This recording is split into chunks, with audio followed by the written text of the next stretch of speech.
Pilkada serentak 2020 semakin dekat dan di saat yang bersamaan penyebaran COVID-19 di Indonesia semakin meningkat. Bagaimana upaya penyelenggara pilkada mencegah munculnya klaster baru dalam ajang pesta demokrasi daerah tersebut? Berikut ulasannya.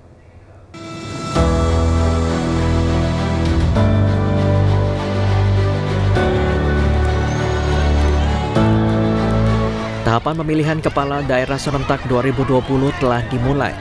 Pada 4 September lalu, sejumlah bakal calon kepala daerah mendaftarkan diri ke Komisi Pemilihan Umum di masing-masing daerah. Suasananya riuh, puluhan bahkan ratusan pendukung mengantarkan jagoannya ke KPU. Hampir tak ada jarak di antara mereka. Protokol kesehatan nyaris tak berlaku. Melihat kondisi ini, Presiden Joko Widodo meminta jajarannya mengantisipasi munculnya klaster pilkada. Hal itu disampaikan Presiden pada sidang Kabinet Paripurna untuk penanganan kesehatan dan pemulihan ekonomi di Istana Negara pada 7 September 2020.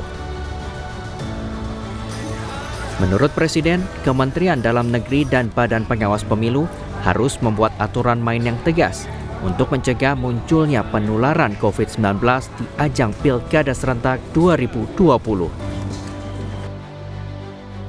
Klaster pilkada ini betul-betul ditegasi betul, diberikan ketegasan betul. Polri juga berikan ketegasan mengenai ini. Aturan main di pilkada, karena jelas di PKPU-nya sudah jelas sekali.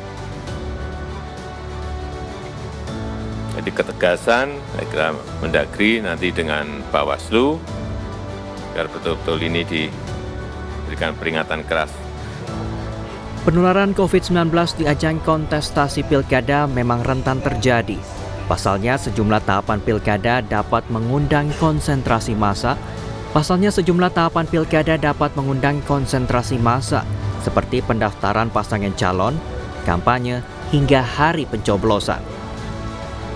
Karena itu, Komisi Pemilihan Umum RI membuat aturan baru terkait pengumpulan massa dalam tahapan Pilkada Serentak 2020. Ketua KPU RI, Arief Budiman, mengatakan KPU RI membolehkan pasangan calon menggelar rapat umum dalam Pilkada Serentak 2020. Meski begitu, KPU membatasi jumlah peserta yang hadir dalam kegiatan tersebut. Jadi kalau rapat umum kita batasi paling banyak 100 orang. Dan rapat umum hanya dilaksanakan 2 kali dalam pemilihan kepala daerah, bupati wali kota, dan 1 kali untuk pemilihan bupati dan wali kota, 2 kali untuk pemilihan gubernur. Selebihnya kehadiran peserta kampanye dapat dilakukan secara daring. Tapi kehadiran fisik hanya dibatasi 100 orang.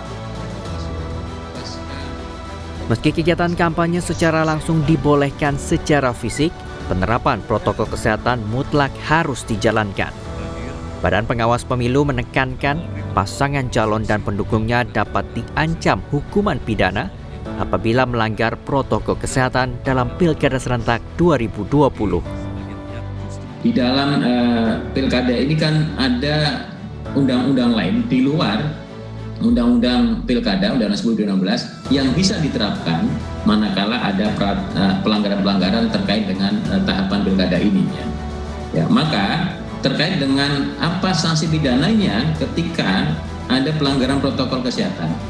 Ada undang-undang misalnya di KUHP pasal 212 dan 218 yang menyebutkan misalnya bahwa barang siapa dengan kekerasan atau ancaman kekerasan melawan seseorang pejabat yang sedang menjalankan tugas yang sah atau orang yang menurut kewajiban undang-undang atas perintah pejabat memberi pertolongan kepadanya diancam karena melawan pejabat dengan pidana paling lama 1 tahun.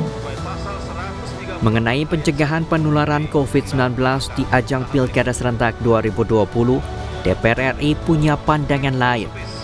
Wakil Ketua DPR RI Sufmi Dasko Ahmad meminta peserta Pilkada Serentak 2020 tidak melakukan kampanye tatap muka. Sebagai gantinya, Kampanye dilakukan di media massa, media cetak, maupun elektronik.